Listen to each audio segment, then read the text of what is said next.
Natatawa talaga ako pag naalala ko. Alam mo yung pag binigay mo yung calling card mo, string artist, ano yan? Parang ang astig sabihin na string artist ka. Ang importante naman sa amin, masatisfied din kami sa gawa namin. Sa amin pa lang, dapat maganda yun Hindi kasi pwede na okay na. Pwede na yan. Hindi talaga. Kasi sa amin, pag nagandahan kami, magagandahan yung client. Katulad nung isang host, yung nag-guesting ako. First time kasi namin, ma-experience yung personal na reaction ng client. Tapos sino po kaya siya? Ako yan! Parang sumasabog yung damdamin na mixed emotion talaga. Pinaghirapan mo yung ginawa mo tapos alam mo yun na worth it talaga.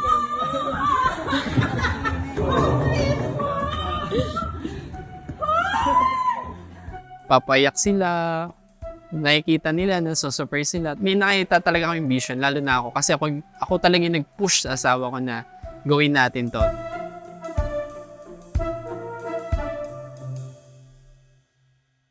Dahil ang business namin is ukay, mga online selling. So parang nag-struggle kami dun sa income na nare-receive namin kasi hindi naman talaga biro yung sa pag-ukay. Ginawa ko, may nakita ko sa YouTube na barel. Tapos ang nangyari, meron silang projector. Tapos yarn. Binabaril nila hanggang maano na yung colors. Tapos yung thread mabuo. Na interesado kami doon. Tapos bigla na lang pumasok sa isip ko, why not kaya yung sinulid naman? And then nag-search kami. Actually, hindi agad yung muka yung ginagawa namin. Yung mga patterns ng string. Kasi ang ganda talaga ng i-display sa bahay. Tapos may nakita kami sa baba, dun sa video, hindi sa video sa YouTube. Merong mukha yun. Pwede kaya yung sinulid gawing mukha. So, nung nag-search ako, merong gumagawa international. Hanggang nilaliman ko yung ni-search namin, na-apply namin, na ganito pala siya ginagawa, hindi din pala talaga biro.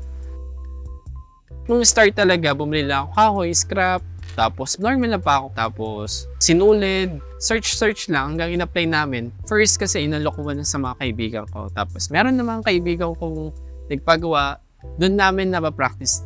Tapos sa face, portrait naman, hanggang naano ko na siya, na-practice, na-enhance ko na yung image, nag-accept na ako ng magpagawa. So, ang steps kasi, sinusukat muna namin. Nagka-cut kami, tapos pagka-cut niya, lilihain mo siya, tapos yan. Tapos yan, ganito na siya. Primer, tapos may ruler kami, susukatin siya bawat border ng pako. Tapos, pagkasukat, pokpok. Tapos, pagka pokpok, pipinturahan yung pako para hindi mangalawang yung pako. Tapos, once natuyo na lahat, apply ng lupsa, tawag, string art. So, ito yung sa geometric pattern. So, meron lang bilog. So, depende sa gusto nyo, paano nyo pa mapaglaruan yung pattern. Dito lumalabas yung pattern pag tama yung posisyon ng pako. So, yan.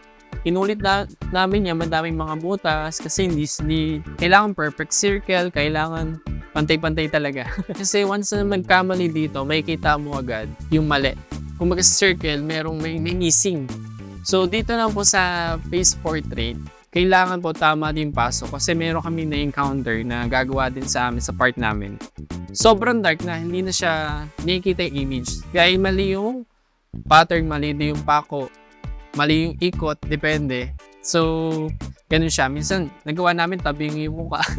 So, may mga inaalam kami paano diskarte or paano itama uli. Ang maganda sa string art, lalo na sa face portrait, pag malapit, magtataka, parang bakit puro black lang, puro sinulid. Pero pag lumalayo na, nakikita mo yung details. Parang ito, mas maganda din siya, mas malayuan. May mga clients kami na, ba't di ka mukha? Bakit tabi ngayon? Bakit hindi siya talaga kamukha? Hindi. Inuulit talaga namin. So, yung 8 hours or 10 hours, nasayang. And then, yung pangalawang ulit namin, okay naman. Ang maganda sa string art, nakatanggal ng stress habang ginagawa. Kasi focus ka lang, bawal ka magkamali. Kasi gusto mo yung image na maganda talaga yung mangyari habang ginagawa mo siya.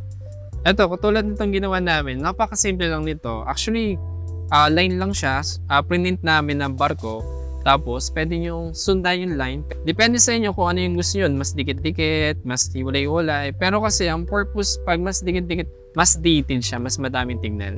Pwede mong paglaruan yung pasok ng sinulat. Depende sa inyo kung saan kayo maganda. Sobrang simple lang nito kahit elementary kayang gumawa nito. Actually, add ko lang, no? Ang string art pala ay matagal lang ginagawa. Kasi may nagtanong sa akin dito, kapitbahay namin. 60s na ata siya. Tapos, ginagawa namin ng high school. High school pa sila. Ibig sabihin, matagal lang talaga. Ang art talaga nito, string. Kami lang talaga yung nagpapauso. Nagpapabalik.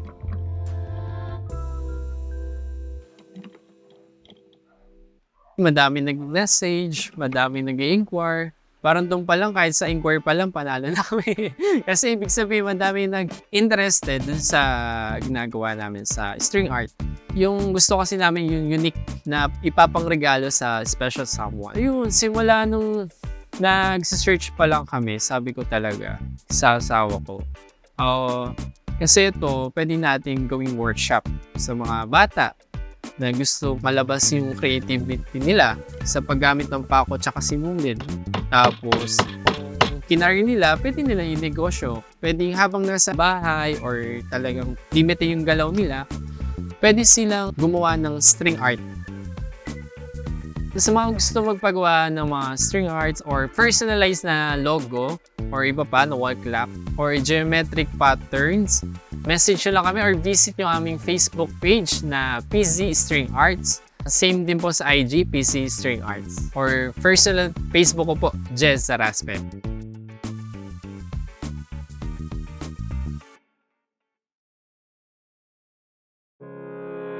Mula sa pagsasaliksik, video shoot at editing, ang Lab City ay ginagawang aming 200% effort para ibahagi sa inyo mga inspiring contents. Kung gusto ninyo ang mga ginagawa namin, meron 3+1 ways para maipakita ang inyong mainit na suporta. Una, mag-share at mag-subscribe sa aming mga video. Pangalawa, pwede din kayo mag-email kung meron kayong suggested contents na swabing i-feature. Kami rin ay open sa witty minds katulad mo upang makisaya at maging bahagi ng Lab City crew. Kung gusto nyo naman na ibahagi ang inyong kwento o i-promote ang inyong negosyo, pwede nyo kami makatrabaho.